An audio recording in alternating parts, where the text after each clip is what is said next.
Welcome to Feed My Sheep Radio. I'm Chuck Clement, the host, with Dr. Jim Davis, the voice of Feed My Sheep.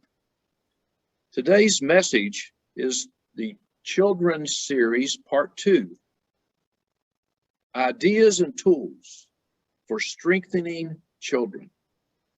Dr. Jim. Thank you, Chuck. Children are the main part of our subject for a second week in a row.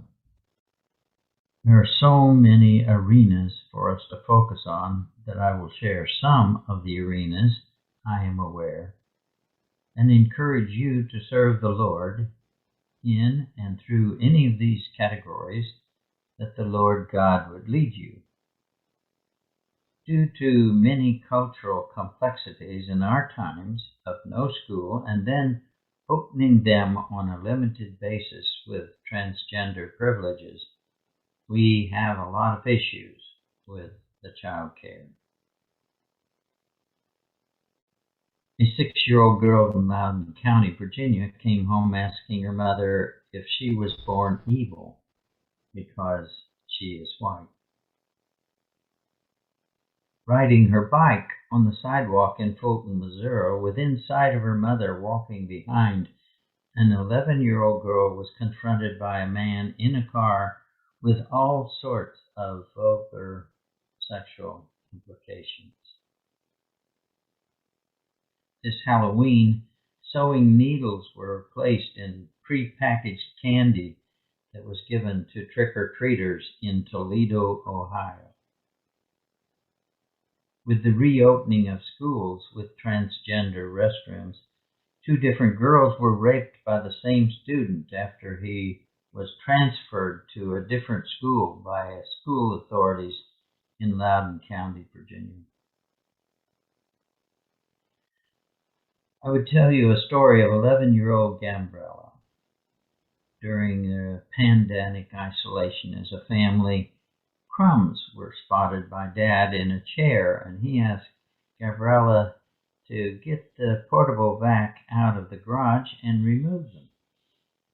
As a first-time user, the 11-year-old got the vac and proceeded to push the wrong button to spill the dust on the floor. Everyone laughed. They did not know how much they needed to laugh until then. So the dad told me every day they could after that, they tried to laugh about something.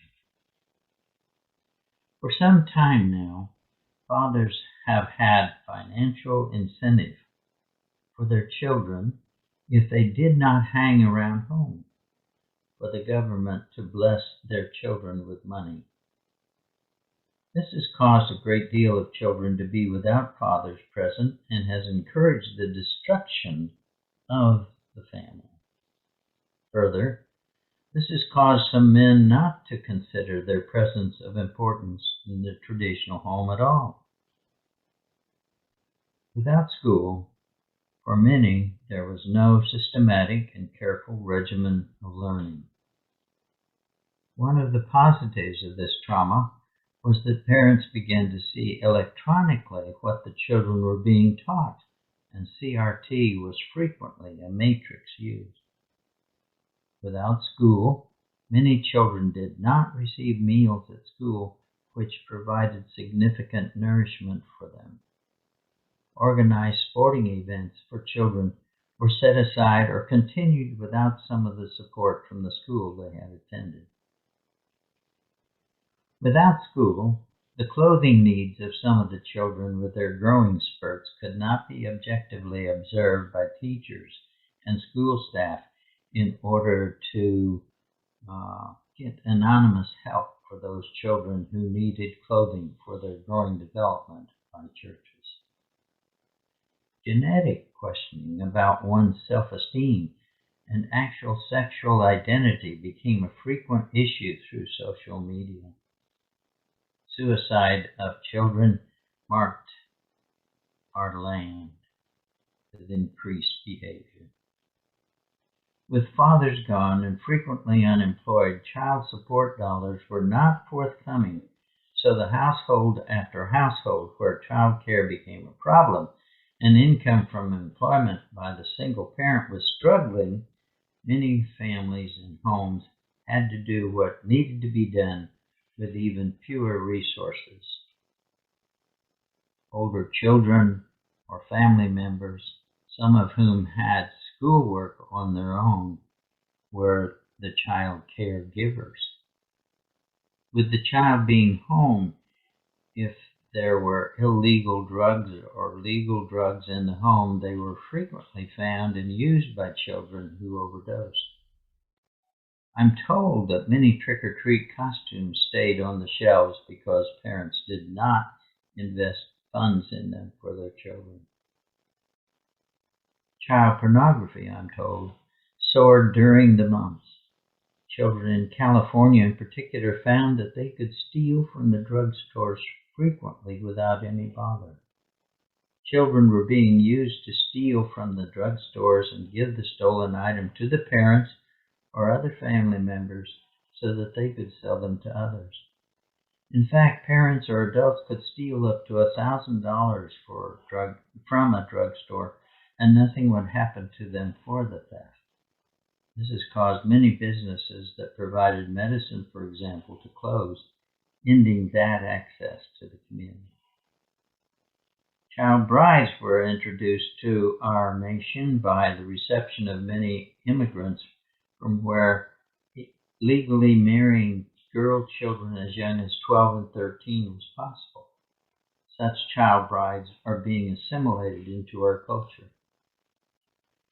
Christmas is coming, and with inflation, unemployment, and supply chain difficulties of everything you can imagine, from toilet paper to paper for schoolwork, is doing its oppressive hassle. Screen time has doubled. And I would share an article from JAMA Pediatrics. This is so amazing to me. Let me just quote to you from their published article. The group found that screen use rose to 7.7 hours per day from pre-pandemic estimates of 3.8 hours per day. In using the data from the Adolescent Brain Cognitive Development Study, and with more than 5,400 adolescents, predominantly aged 12 to 13, the authors determined that screen use from adolescents' self-reported hours during a typical day from 2016 through May 2020 was just humongous. The majority of the group was female, more than 60% were white, and ages ranged from 10 to 14. Multiplayer gaming, single-player gaming, texting, social media, video chatting, browsing the internet, and watching or streaming movies, videos, or television shows were the most typical activities.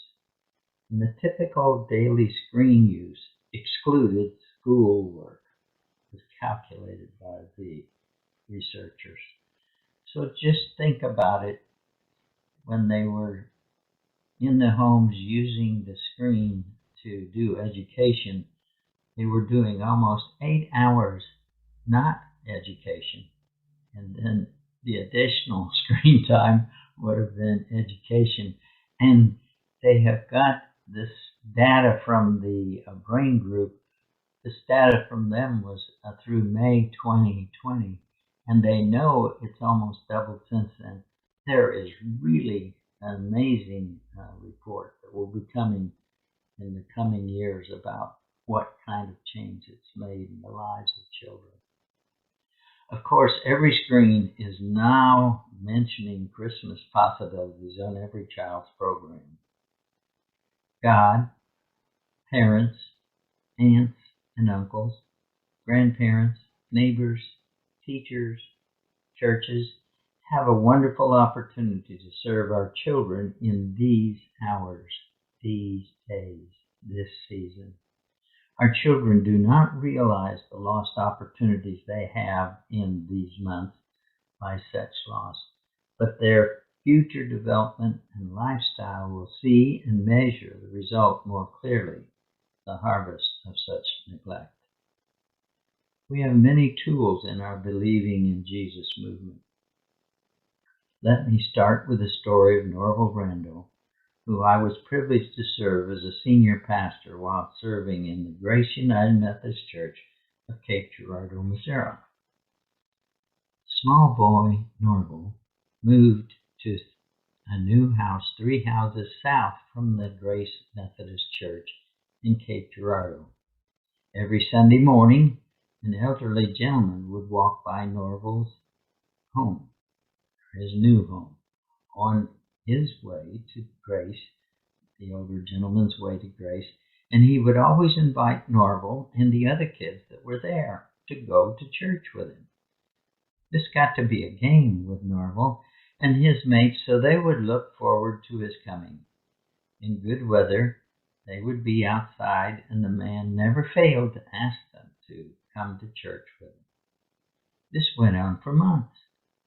Norval decided that he would indeed go with the gentleman to church when he, Norval, would have a pair of shoes. The big day came, and he was sitting on the stone wall in front of his house, swinging his new shoes with his friends, waiting for the man to come along. And sure enough, he was waiting to see whether or not the man would ask him to go to church now that he had his shoes. The man did ask him to go to church with him again, and Norval said, "Yes, I'll go to church with you," and jumped off the wall. I can imagine that you can imagine how that has affected my friend Norval's full life, because at one point he became one of the generals on General Patton's staff in World War II, and he's always remained a member of Grace Church. Perhaps there are children on your street that don't go to church. Now, I wonder if there are any that you feel comfortable inviting to go with you to church. What kind of moral values will they pick up in church? How will they know how to treat their playmates if they don't go to church? Or you might just be a friend to a child in your family or around your neighborhood.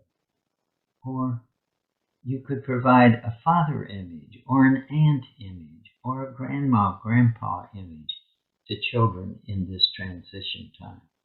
Or be the keeper of childhood secrets, or could spread the news or information when considered valuable to the child for sharing. Or you can pick them up from school, particularly since after-school care is needed by many single parents. Or you could be a block mom or grandparent as the place for kids to come instead of going home to an empty home after school. Or what skill could you teach, such as photography, baking cookies, writing thank you notes to teachers or policemen or soldiers? Or you could listen to them and have a whole series of questions that are open-ended for them to share with you about their life feelings, their expectations, all their dreams, and how they feel about themselves. I hear children telling me that few people listen to them, and while most kids are willing to talk over a snack or any kind of care and attention. Or you can think of every child you know as God's child and pray for them accordingly, lifting them up to the Lord for blessings. One of the best quotes I heard this week was from the newly elected Lieutenant Governor of Virginia, Winsome Sears. She said, quote, "I just wanted to leave it better than I found it," unquote. What child can you leave better than you found them because of your relationship to Jesus and with them? Prayers for your journey.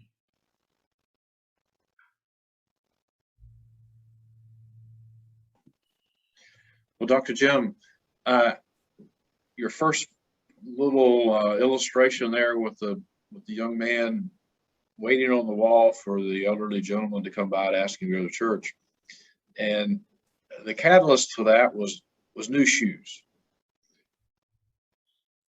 How many of us take the lifestyle or the living conditions into play in that invitation? It had really, we would have thought possibly he didn't want to go to church. Really, it was a standard he thought he had to attain to go to church. Right. And it was the new shoes. I mean, how many times have we just used our own value system when someone said no? It really isn't no, it's a no if. Yeah. We need to discover the ifs. So it's really a conversation that we need to, I could go on and on, but so that when you said those shoes, I said, well, there's a catalyst here for that. It really wasn't a no. It was a no if I could feel worthy, because there's this image that they had, what they had to look like to go to church. We're talking about children here, but I can only imagine that's pervasive all across the country for people. Oh, I don't have the clothes, I can't go to church, something like that. Thoughts? Expand that a little bit.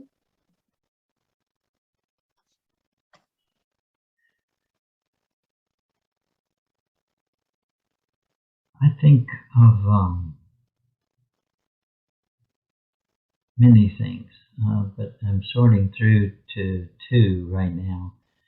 One of the things that is used by people who are looking for a new church home is they look at the kinds of cars and trucks that are outside the church, and watch the people as they go in, how they're dressed. So that if you think about worship services, for example, you can have 3 different worship services and 3 different modes of dress in each of those services. It's really interesting to me that such culture issues can be debilitating to the Lord's work. And I think that one of the things that's important is that we found in the 70s, 80s, and 90s, most people come to church because they're invited and brought by a friend. Sometimes they'll meet in the parking lot to come in, but a friend and friendship is the main port of bringing people to church and to Jesus, especially new believers. When we look at preschools that are in churches, been in a couple of churches that had, I mean, just extremely well run and well attended, almost brimming at the seams. But one of the statistics that was pretty evident was their parents didn't come to church, but they sent their children to the church, to preschool. Right. I know you have observations about that. You've been deeply involved. And often the parents want the children to have the value system that the church traditionally offered, and they knew that they would get good quality education, and that they would be cared for as God's children, which is what they are. But many of those parents are not really what they would call joiners in today's culture. And so they end up coming to the children's programs and all, and they have relationships, so that these relationships continue on to Cub Scouts and Girl Scouts and Boy Scouts, and they get into the youth fellowship. And with this friendship circle, the preschool is so key in leading families to worship. And it's not necessarily a factor that they need to join, but that they are served and strengthened by going there and relating to those kind of peers and opportunities. One of my images at the Chester Church, and the folks who are listening to this from Mississippi wonder where Chester Church is, but Dr. Jim and I went to Chester Church for a while together, and the children's program there was phenomenal. I mean, I've seen children participation before, but I've really never ever seen that many children in front of the church participating for a size of church at Chester. I mean, it's just incredible. And I know all those moms and dads were in it. They weren't going to church. I mean, we'd have had 100 more adults in the church.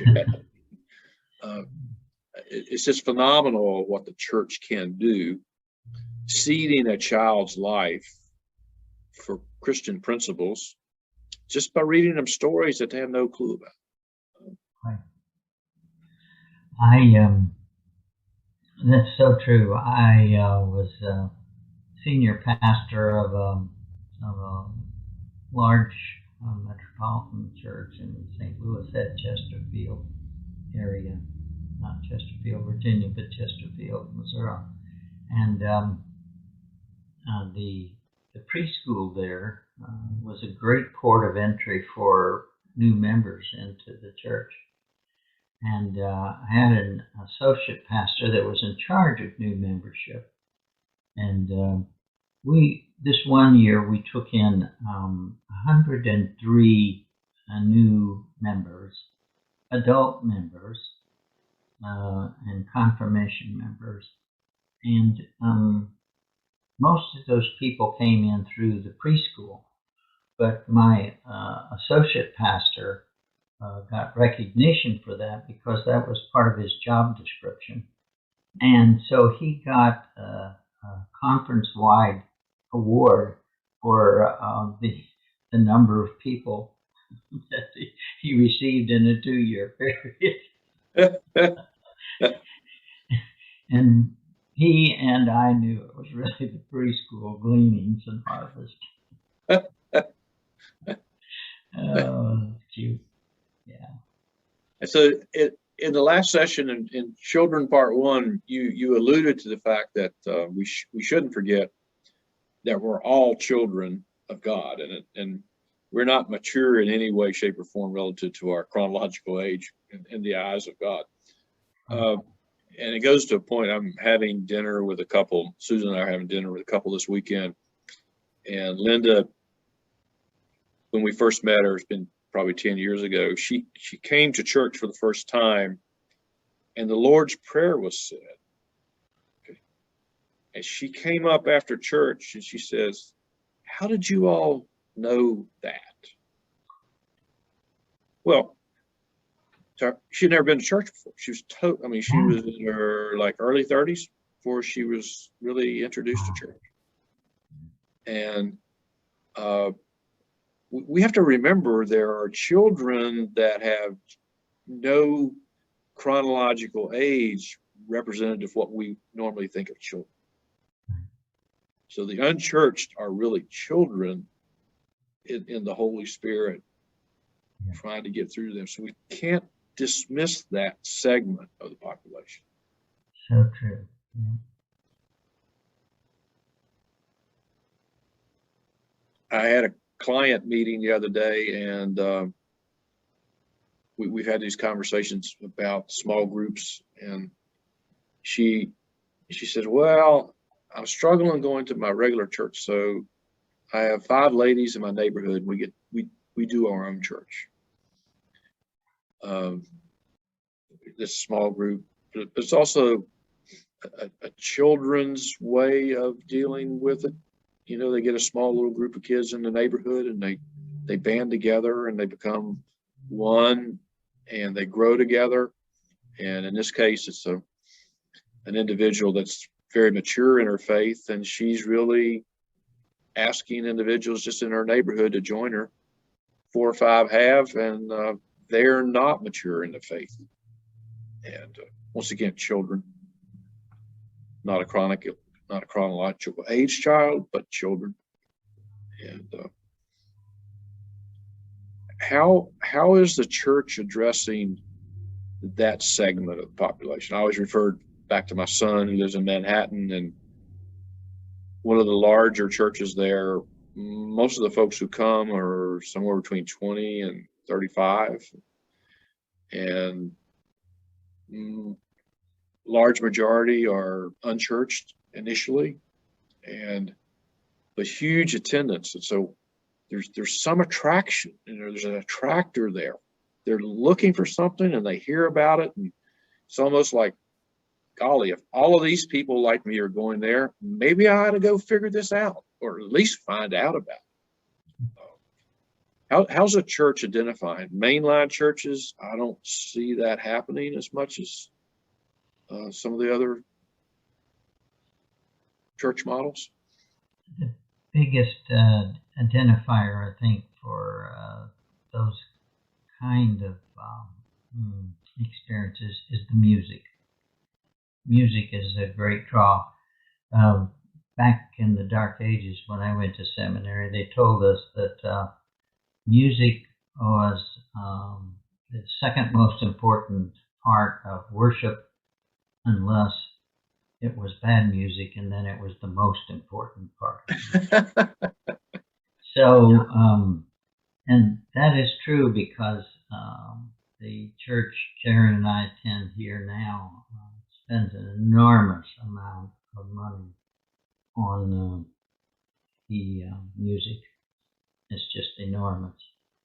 And the music is a great determiner there. Also, the parking. You'd be surprised, but the parking is crucial. One of the things that's really hurt the downtown churches, so they had to buy parking and then shuttle people in, was the parking space. It used to be the walking space with the houses around, but parking is a big issue there.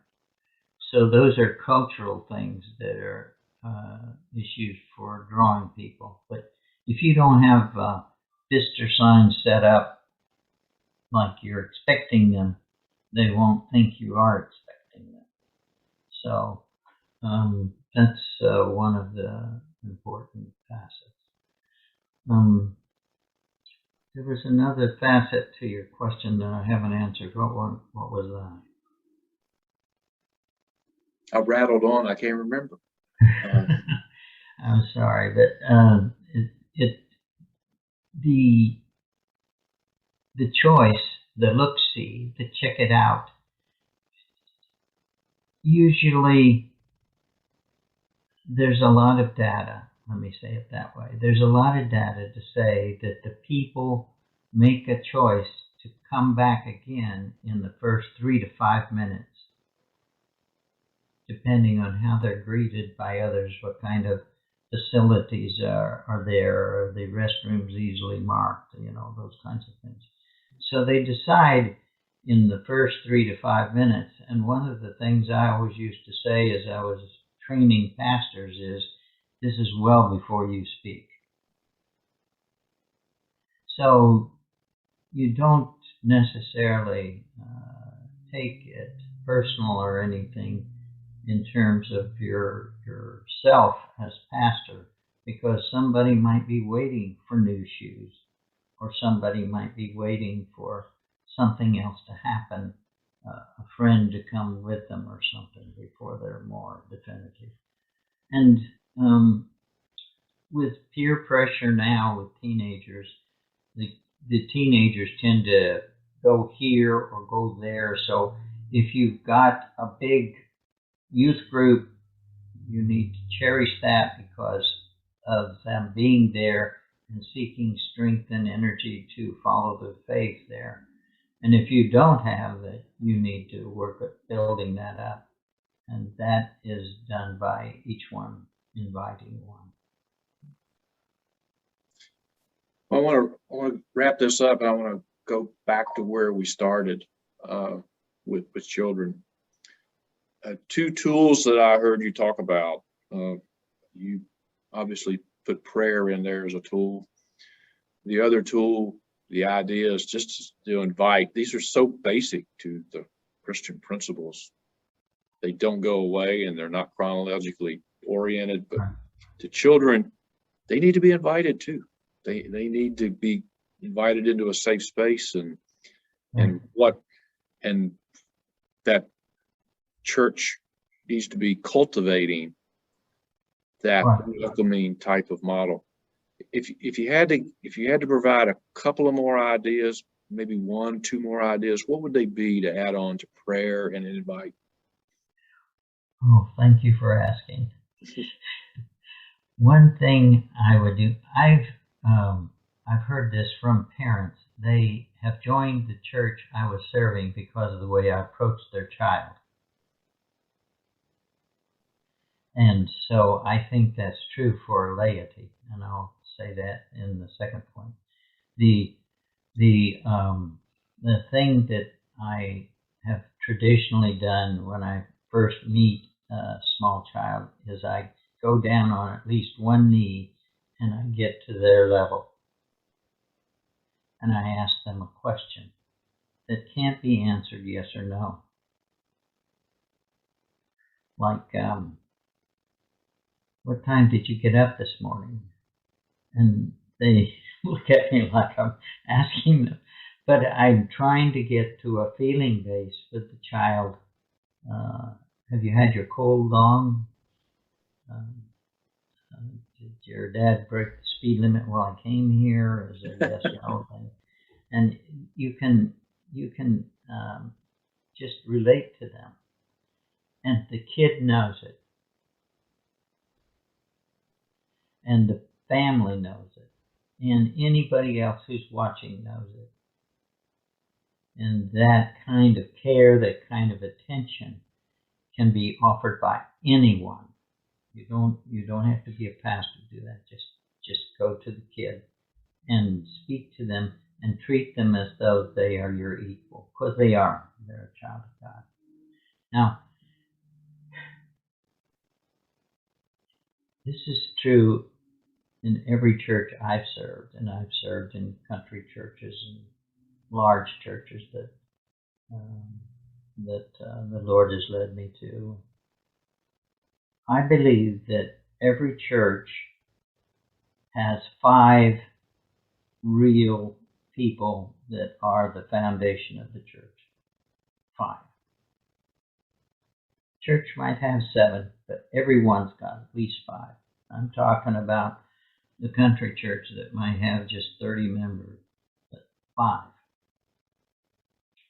And what I would suggest is that if you know one of those 5 in your church, you need to go to that person and see what you can do with that person to do something for the children.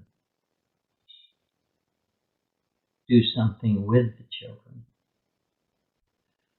So it needs to be for or with. And just to brainstorm with them. And you'll be surprised at what kind of brainstorming you can just stand in the parking lot or around the coffee pot talking about that. What kind of other ideas people will come up with that can really meet the needs of your kids there. One of those ideas that came out of for a particular church was the idea that the dads and the kids could be in charge of keeping something like, I think it was about 10-block area along either side of the street clean of trash. And that just caught on so big that the kids, when they would come back from college, they would want, this started with, I should say, 3rd and 4th graders, when the kids would come back from college, they would want to join the pickup crew. And the pickup crew was usually on a Sunday afternoon, and the reason why Sunday afternoon is because there was less traffic. Yeah. Yeah. But those are just a couple of things. But that really needs to help turn on one of those 5 main leaders, because you're sharing with them the possibility that you want to do something with some age group is important, because they're your ports of entry into getting something done in that church. Well, Dr. Jim, I've enjoyed our conversation on children, part 1 and part 2, and the lessons that you continue to deliver to our listeners. And I want to thank you, and I want to thank our listeners for being available this evening. And we look forward to coming back next week with another topic. We're not going to divulge that because Dr. Jim's got a special one coming for you. Dr. Jim, thank you. Good evening. Okay, thank you. God bless you.